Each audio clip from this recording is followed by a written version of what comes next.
네, 통신주 하면 경기 방어주라는 키워드가 바로 떠오르시죠. 그만큼 그동안은 주가가 크게 내리지도 오르지도 않는 박스권 장세에서 벗어나지 못하고 있었는데, 하지만 올해 들어서 이 통신주들 달라진 모습을 보이고 있습니다. 특히나 8년 만에 신고가를 기록한 KT의 상승세가 눈에 띄는 모습인데, 달라진 KT에 대한 분석, 이번에는 산업부 김민수 기자와 함께 짚어보도록 하겠습니다.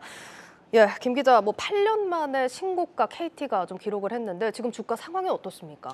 예, 그렇습니다. 오늘 KT 주가부터 한번 살펴보겠습니다. 오늘 네. 종가가 36,000원입니다. 올해 첫 거래일인 1월 3일 주가가 3350원이었으니까 네. 석 달 새 한 20% 오른 겁니다. 이 같은 기간에 코스피가 3,000 초반에서 오늘 2,660선까지 내려갔습니다. 그러니까 10% 하락하는 시장을 이기고 20% 오른 셈입니다. 예. 단순히 통신주니까 이제 경기 방어주니까 올랐겠지 생각할 수도 있습니다. 그래서 통신 3사 주가를 한번 비교해 봤습니다. 이 보시는 것이 우리 1분기 통신 3사의 주가 상승률 그래프입니다. 보시는 것처럼 KT가 16.7% 오르는 동안 SK텔레콤은 2.9%밖에 못 올랐고요. 예. LG유플러스는 오히려 1.7% 하락했습니다. KT가 유독 돋보이는 부분입니다. KT는 지난 7일에 장중 37,400원을 기록했는데 이게 8년 만에 아주 역사적인 신고가였습니다. 예, 그런데 지금 표를 보시고 계시겠지만 다른 경쟁사들보다도 KT가 훨씬 상승폭이 큽니다. 이유가 그렇습니다. 있을까요? 가장 직접적인 이유는 외국인들이 사기 때문입니다. 예. 외국인들이 신흥국 통신주들을 매수는 하고 있는 건 사실입니다. 일단 3월 이후 외국인들이 통신업종을 약 3,500억 원가량 순매수했는데 그중 절반이 넘는 1,600억 원 정도가 KT로 향했습니다.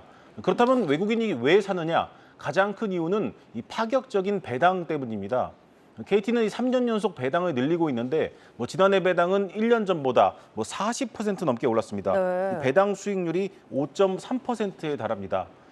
적극적으로 주주 친화적인 정책을 펼치겠다고 밝히고 또 그거를 증명하고 있으니까 투자자들이 찾고 있는 겁니다. 예. 여기에 더해서 실적 전망도 괜찮습니다. 이 5G 통신이 본궤도에 오르면서 올해부터 본격적인 이익도 기대되고 있고 적극적으로 펼치고 있는 미디어 사업 역시 시장에서 좋은 평가를 받고 있습니다. 예, 지금 추가로 전해드리자면 일단 KT 1분기 영업이익이 10년 내 최대 성적을 거둘 거다 이런 전망이 또 나오고 있습니다.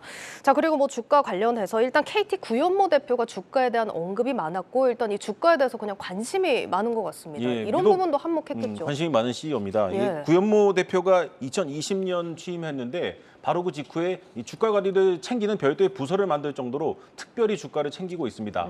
이 KT가 가진 기업 가치에 비해서 시장에서 제대로 대접을 받지 못한다는 아쉬움을 여러 차례 표현하기도 했습니다. 예. 적극적인 주주 친화 정책을 시작한 것도 이런 이유에서입니다. 지금 KT의 주가는 구현모 대표가 취임 후 시작한 그 디지코 KT의 결실이 시장의 평가를 받기 시작한 것이라고 해석할 수도 있습니다. 이 통신사를 말하는 텔코에서 이 디지털 플랫폼 기업인 디지코로 변신하겠다는 건데 예. 일단 주가로 성적표를 매겨보면 구현모 대표의 취임일인 2020년 3월 30일 주가가 19,700원이었습니다. 오늘 종가가 36,000원이니까 82% 올랐습니다. 성적은 예. 좋은 편이죠. 일단 CEO의 역할이 이렇게 중요하다라는 걸 보여주는 좀 사례인 것 같습니다. 사실 KT가 그동안 3만 원대를 벗어나지 못하는 박스권 장세에 갇혀 있었습니다. 김 기자, 먼저 목표가 상향하는 증권사들도 많이 늘고 있더라고요. 예, 그렇습니다. KT 주가가 워낙 파죽지세로 오르다 보니까 네. 이 목표 주가에 거의 눈앞에 온 것들도 있습니다. 지난 7일 이후에 KT의 목표 주가를 올린 증권사가 지금까지 4곳 등장했습니다. 예. 보시는 것처럼 직전 목표가를 거의 10% 이상 올렸습니다. 그렇네요. 드디어 이제 5만 원대 목표가까지 등장하기도 했는데 이 5만 원이라는 목표가는 KT에서는 굉장히 상징적인 숫자입니다. 예. 내부 소식을 들어보니까 상당히 좀 고무된 분위기이기도 했는데 증권사 리서치 센터를 추가로 취재해 보니까 목표 주가를 올리는 곳들이 앞으로도 좀 속속 등장할 것으로 보입니다. 예, 지금 그리고 이제 주가 얘기를 해보자면 투자자분들이 좀 기대하는 부분 중에 MSCI 편입 기대감, 이 부분에 대해서 기대를 많이 하시던데 어떨까요?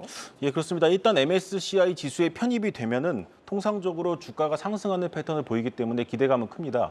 이 편입이라는 이벤트에 더해서 지수를 추정하는 자금이 들어오고 지수 편입을 예상하는 선취매가 들어오거든요. 예.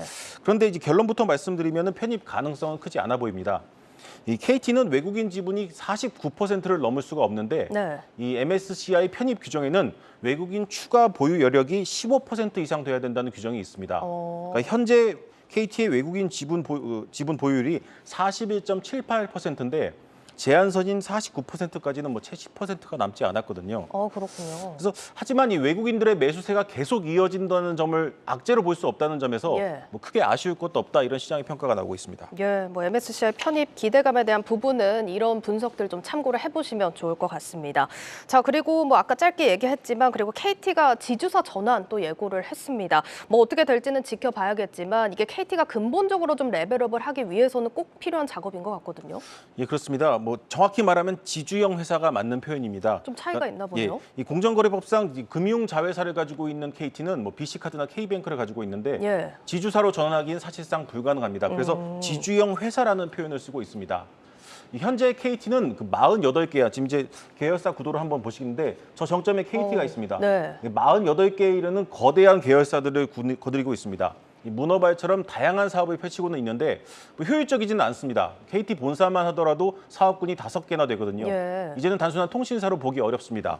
엄청난 비효율이 존재하고 곳곳에 구멍이 많다는 평가가 지배적입니다.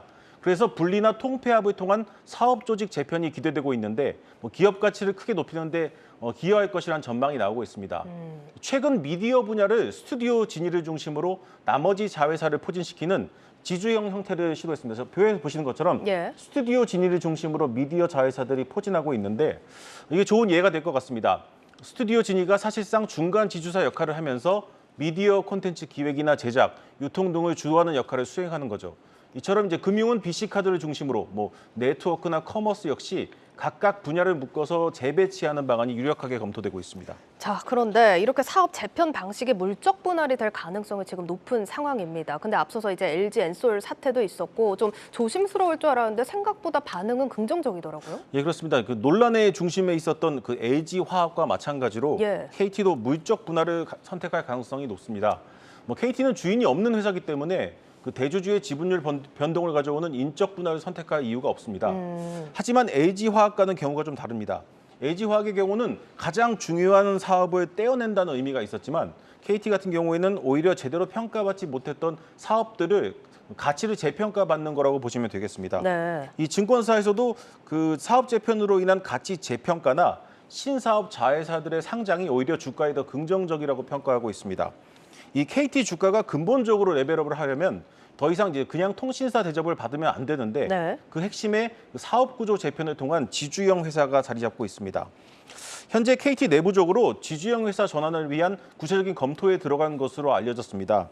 이 구현모 대표의 임기가 내년 3월까지인데 연임 가능성이 아주 높은 상황입니다. 네. 이 KT 그 내외부를 취재해 보면은 연말 정도에는 지주형 회사 전환에 대한 청사진이 나오고 내년부터 본격적인 사업 재편에 나설 것이라는 시나리오가 가장 유력해 보입니다. 네, 알겠습니다. 자, 마지막으로 오늘 분석 유튜브 제목과 해시태그로 정리해 주시죠. 예, 오늘 유튜브 제목은 KT는 어쩌다 핫한 주식이 됐나 이렇게 네. 잡았고요.